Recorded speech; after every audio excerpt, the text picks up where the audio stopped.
Assalamualaikum warahmatullahi wabarakatuh. Kami dari kelompok 2 akan membahas materi mengenai Teams Games Turnamen atau TGT dan penemuan terbimbing. Untuk lebih jelasnya, silahkan simak video berikut hingga akhir.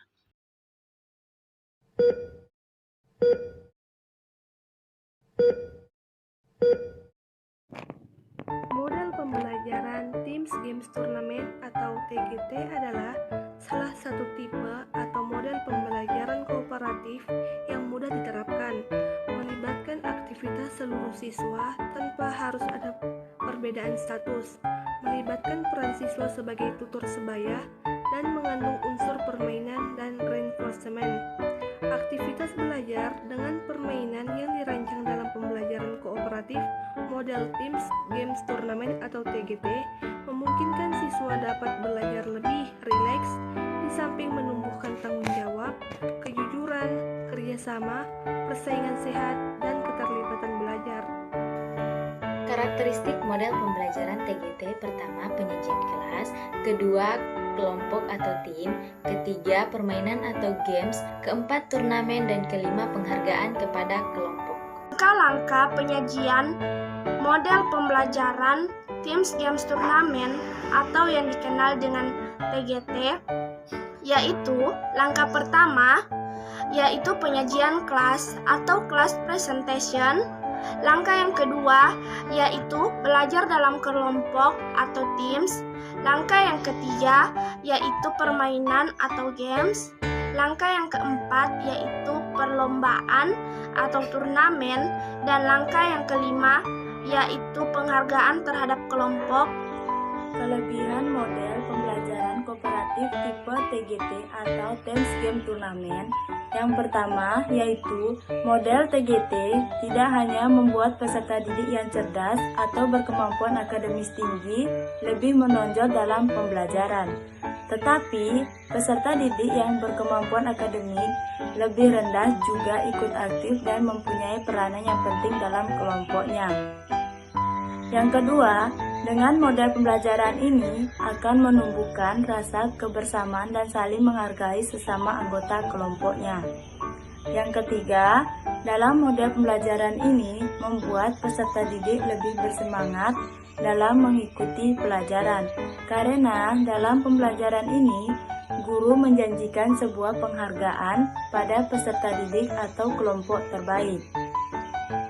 Yang keempat, dalam pembelajaran peserta didik ini membuat peserta didik menjadi lebih senang dalam mengikuti pelajaran karena ada kegiatan permainan berupa turnamen dalam model ini.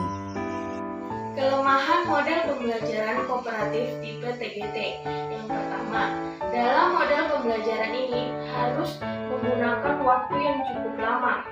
Yang kedua, yaitu dalam model pembelajaran ini guru dituntut harus pintar memilih materi pelajaran yang cocok dengan model pembelajaran ini. Guru harus mempersiapkan model ini dengan baik sebelum diterapkan. Misalnya, membuat soal untuk setiap meja turnamen atau lomba, dan guru harus tahu urutan akademis peserta didik dari yang tertinggi hingga yang terendah. Model penemuan terbimbing adalah model pembelajaran yang dimana siswa berpikir sendiri sehingga dapat menemukan prinsip umum yang diinginkan dengan bimbingan atau petunjuk dari guru berupa pertanyaan-pertanyaan yang mengarahkan. Karakteristik dari model pembelajaran discovery learning atau penemuan. A. Peran guru sebagai pembimbing. B. Peserta didik belajar secara aktif sebagai seorang ilmuwan. C. Bahan ajar disajikan dalam bentuk informasi dan peserta didik melakukan kegiatan menghimpun, membandingkan, mengkategorikan, menganalisis, serta membuat kesimpulan. Langkah-langkah metode penemuan pembelajaran terbimbing. Yang pertama orientasi, yang kedua merumuskan masalah, yang ketiga merumuskan hipotesis, yang keempat mengumpulkan data, yang kelima menguji hipotesis, yang keenam merumuskan kesimpulan. Penerapan pembelajaran penemuan terbimbing ada 6 tahap.